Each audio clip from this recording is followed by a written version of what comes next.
Jedním z taktických prvků je i vyvolání zmatku při akci.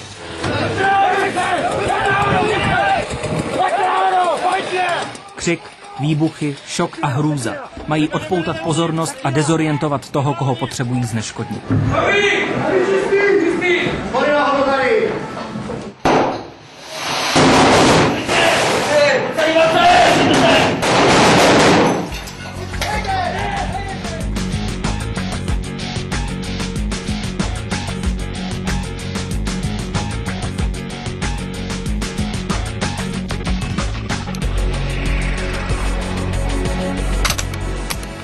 Jsou ale situace, kdy všechno nejde tak hladce.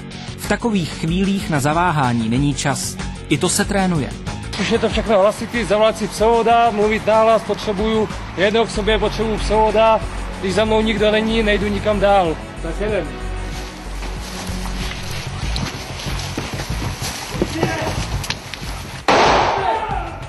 Rychlost a pohotovost získanou v tréninku si členové východočeské elitní jednotky mohli prověřit třeba v případu série přepadení pošt.